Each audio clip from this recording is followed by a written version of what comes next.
and welcome to Procrastination. Today I'm going to show you how to make fabric face masks. Yeah, right.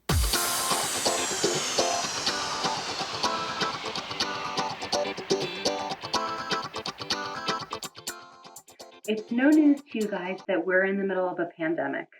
The Centers for Disease Control and Prevention advises against healthy people wearing face masks. But that could change because studies are being shown right now that as many as 25% of people are walking around infected with the coronavirus and not showing any symptoms. Civilians shouldn't use medical grade face masks because we should be reserving those for healthcare workers that are exposed to the virus every day. So, what can we do? Here I'm going to show you how to make fabric face masks. These are less effective than the medical grade masks, but they should help prevent the spread of respiratory droplets. The tools and materials you'll need for this project are a needle and thread and a sewing machine if you have one, scissors, sewing pins, about 20 by 20 inches of 100% cotton fabric. A tea towel is best for this project because they're made a bit thicker, but a t-shirt can also work. And 4 strips of cotton fabric for the fabric ties, which should be about 16 to 18 inches long by 1 inch wide. But Mommy, why not make the masks with sewing elastic? I'm choosing to use fabric ties instead of elastic because overall fabric is easier to sanitize.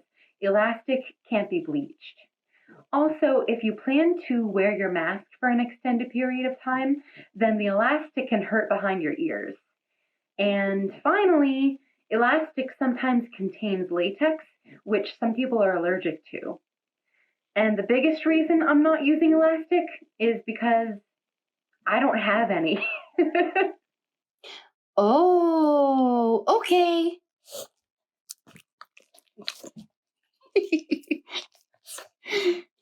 After you choose your fabric, you should wash it on the warmest setting and dry it on high heat. You want to fold your fabric in half and cut out a 9.5 by 6.5 inch rectangle, creating 2 identical pieces.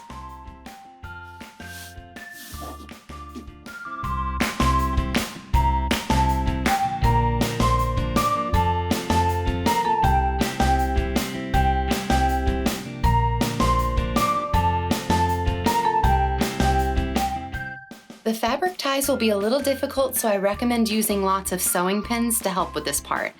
I'm going to show you the easiest way that I found to do this. Take one end of a fabric strip and fold it over to hide the frayed part. Then what you want to do is fold over each side to meet in the middle, and then you fold it over once more. So it's gonna look like this. I'm gonna take a pin and pin that so it doesn't get undone.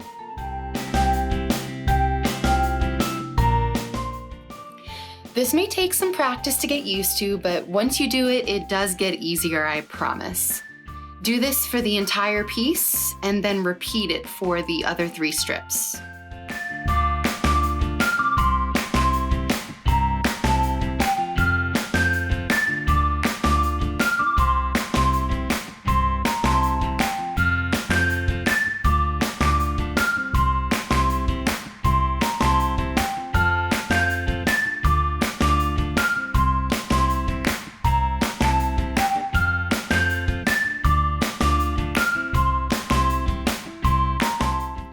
With your threaded needle, sew a straight line down the center of each fabric strip, removing your sewing pins as you sew past them. I'm going to start sewing by sewing on the inside so it hides the end of the thread.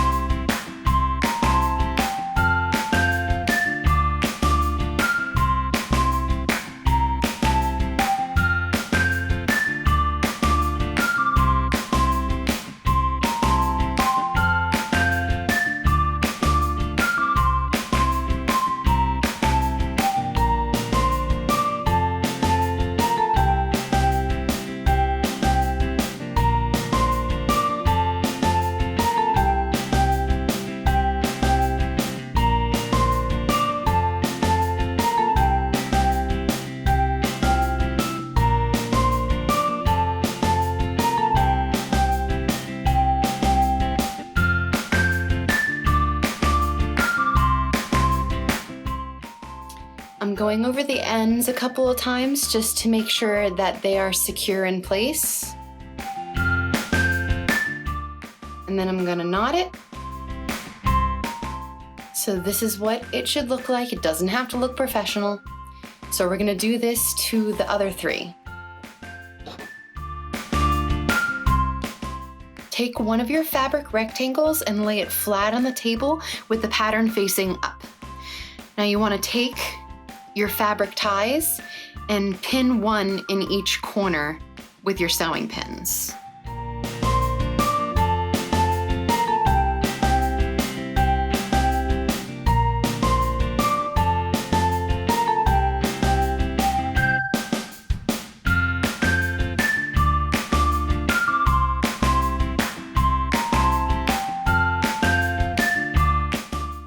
After you've pinned your fabric ties to each corner of your fabric rectangle, you want to take the ends of your fabric ties and just gather them in the center.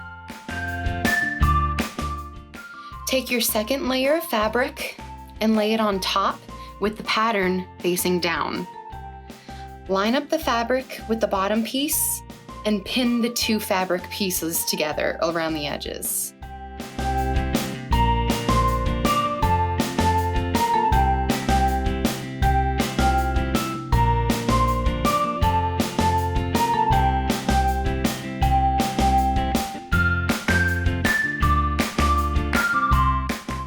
The ties should be sandwiched between your fabric. So we're gonna take our fabric sandwich and I'm just going to eyeball a midway point on a side of your choosing. I'm just gonna choose this side and we're just gonna start the sewing. Here I'm going to use my sewing machine, but you can also hand stitch this part if you don't have one. Sew a straight line along the perimeter of the mask, about 1/4 of an inch from the edge of the fabric, and remove your sewing pins as you sew past them. Carefully go over the ties in the corners and make sure that you sew backwards and forwards a couple of times just to make sure that the ties are really set in place.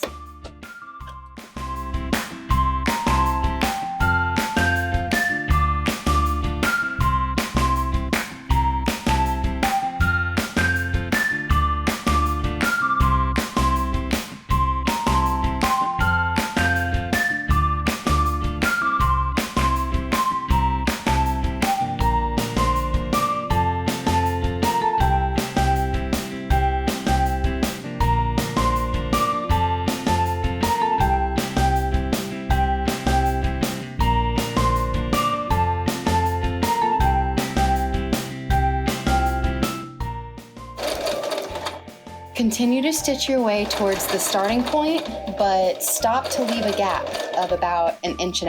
So I'm gonna stop right about here. I'm going a little crooked there anyway.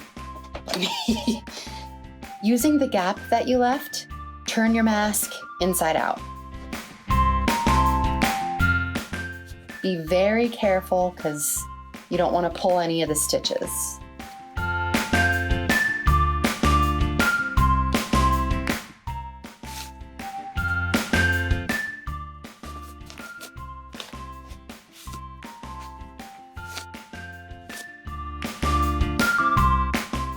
So we've turned our mask inside out. The fabric ties are sticking out of each corner.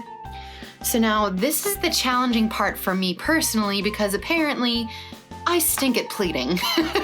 But what you want to do is make 3 pleats lengthwise on the mask, as if you're folding a paper fan.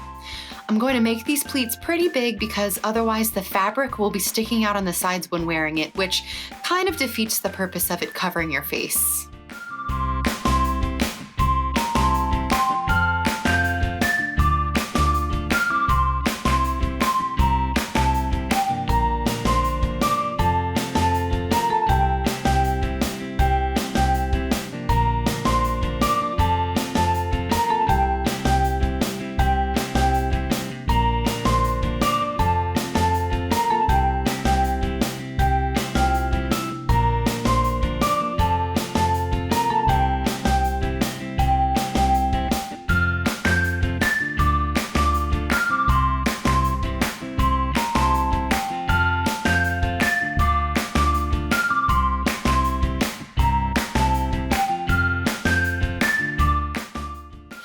So I finally got my pleats looking okay. This is my 5th or 6th attempt at getting it to look okay. So don't feel bad if you can't get it right away, but if you do get it right away, more power to you, buddy. So now I'm going back to my sewing machine. I'm going to sew around the perimeter of my mask, a 1/4 inch from the edge. Be careful stitching over the pleats because now this fabric is going to be super, super thick.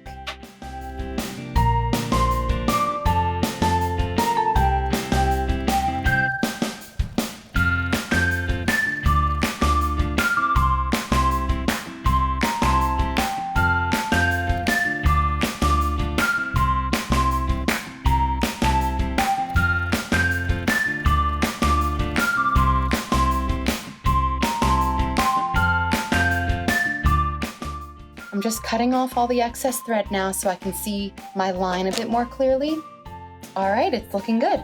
All right, so now what we're gonna do is stitch around the perimeter of the mask a second time, another 1/4 inch from the first stitch. So this is gonna be another top stitch.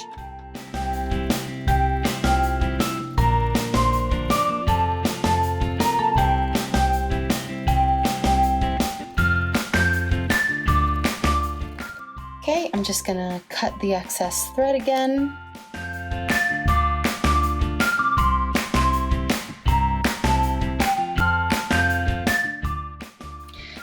And after making that second top stitch, our mask is all finished.